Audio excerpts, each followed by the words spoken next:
कि ये सभा जो 11 अगस्त 2026 को सभा में प्रस्तुत बिजनेस एडवाइजरी कमेटी के 19वें प्रतिवेदन से सहमत है। जो सदस्य प्रस्ताव के पक्ष में हैं वो हाँ कहें, जो सदस्य प्रस्ताव के विपक्ष में वो ना कहें। मेरे विचार में निर्णय हाँ वालों के पक्ष में हुआ, हाँ वालों के पक्ष में हुआ, प्रस्ताव अनुमोदित किया जाता है। ये बिजनेस एडवाइजरी कमेटी का जो विषय होता है उसमें सभी दलों के माननीय सदस्य होते हैं और बिजनेस एडवाइजरी कमेटी में आपके सदस्य केसी वेणुगोपाल जी और स्पीकर साहब सबकी राय से जो भी बिजनेस एजेंडे पे आता है वो आता है। नहीं आखिर आपके हैं item number 28A Shri Nityanand Rai जी।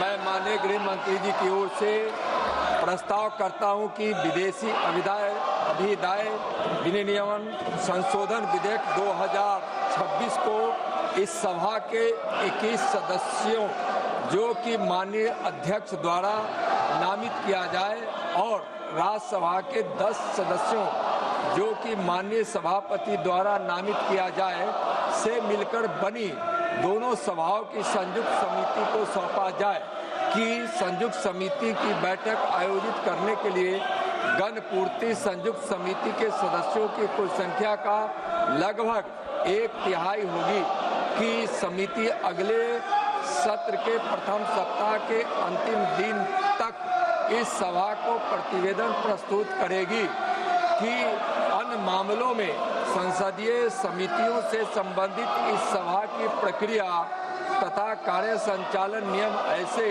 परिवर्तनों और उपरांतरणों के साथ लागू होंगे जो अध्यक्ष तय करें और कि यह सभा राज्यसभा से सिफारिश करती है कि राज्यसभा उक्त संयुक्त समिति में शामिल हो और राज्यसभा द्वारा संयुक्त समिति में नियुक्त किए जाने वाले सदस्यों के नाम इस सभा को सूचित करे। Shri K.C. Venugopal ji, what do you want to say? But if I'm allowing you to K.C. Venugopal ji, now if I'm allowing to K.C. Venugopal ji, तो आप just now we got मैं उनको allow भी कर रहा हूँ, आप सदन नहीं खाली कर रहे हैं। Sir, just now we got an information. The bill is circulated for moving a resolution from the government on FCRA in the name of Honorable Amit Shah ji. Sir, this legislation is clearly for targeting NGOs and minority institutions, those who are doing good work. One side, RSS is getting complete donation from foreign countries. On one side, RSS is getting. On the other side, government is trying to target the minorities and NGOs. The government should withdraw this bill. The government should withdraw this bill. We demand for the withdrawal bill. Shri Kiran Rijiju जी, श्री किरण रिजिजू, केसी वेणुगोपाल जी बिल्कुल गलत बात कर रहे हैं। श्री किरण रिजिजू और ये कई दिनों से कांग्रेस पार्टी और बाकी लोगों ने मांग किया है कि जेपीसी में भेजा जाए। ये तो कांग्रेस पार्टी और बाकी विपक्ष के लोगों ने कहा कुछ प्रमुख बिल्स को ज्वाइंट पार्लियामेंट्री कमेटी या सिलेक्ट कमेटी या स्टैंडिंग कमेटी में रेफर किया जाए।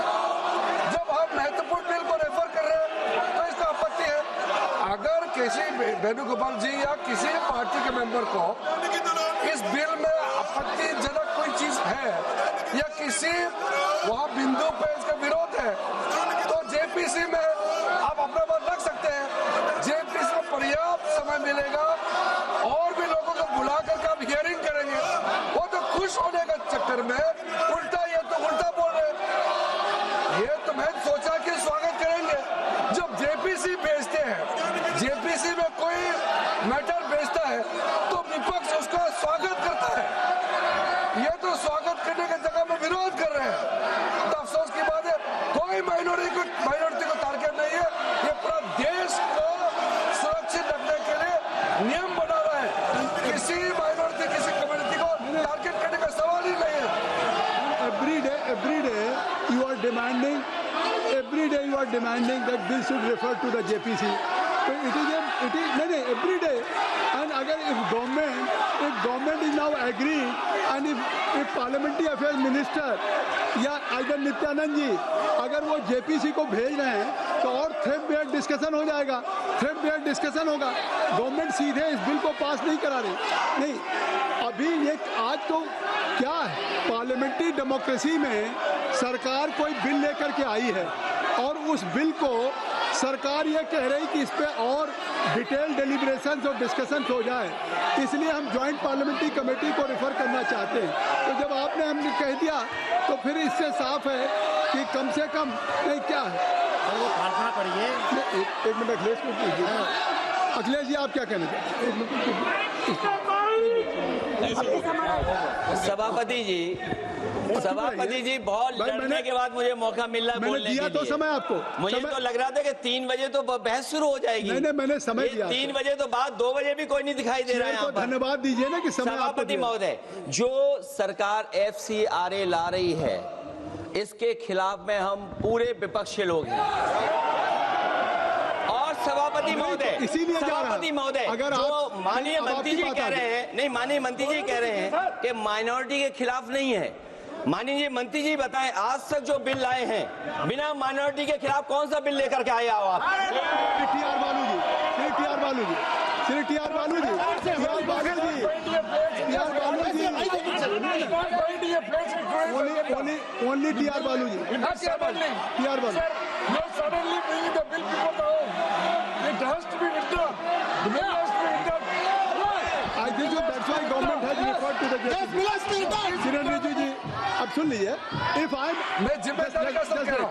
अगर मैं सबको अलाउ कर रहा हूँ, आपको अलाउ किया टी.आर. बालू साहब को, अखिलेश यादव जी को, तो फिर किरण रिजिजू जी को सुनिए। मैं जिम्मेदारी का सब कहता हूँ। अखिलेश जी को मैं चुनौती देता हूँ।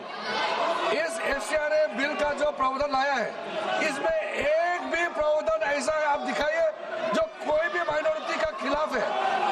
ये सरासर झूठ बात फैलाया जा रहा है देश में। किसी माइनॉरिटी को टारगेट करने का सवाल ही नहीं है। आप चाहते कि विदेश का धन बिना कानून के ऐसा ही देश में ला करके मर्जी खर्चा करने का क्या? This country is not a banana republic. There should be rules and regulation as per the spirit of the constitution. There is not a single provision in the proposed FCRA targeting any minority institutions. There is a campaign to mislead certain communities. I take full responsibility to ensure that not a single provision is against any minority community. This is for the well-being of the security of every community of India.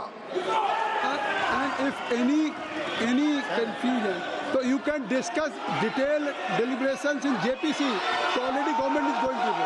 प्रश्न ये है कि श्री नित्यानंद राय जी द्वारा प्रस्तुत प्रस्ताव को स्वीकृत किया जाए। जो सदस्य प्रस्ताव के पक्ष में हैं वो हाँ कहें, जो सदस्य प्रस्ताव के विपक्ष में वो ना कहें। मेरे विचार में निर्णय हाँ वालों के पक्ष में हुआ है, हाँ वालों के पक्ष में हुआ है, प्रस्ताव स्वीकृत हुआ।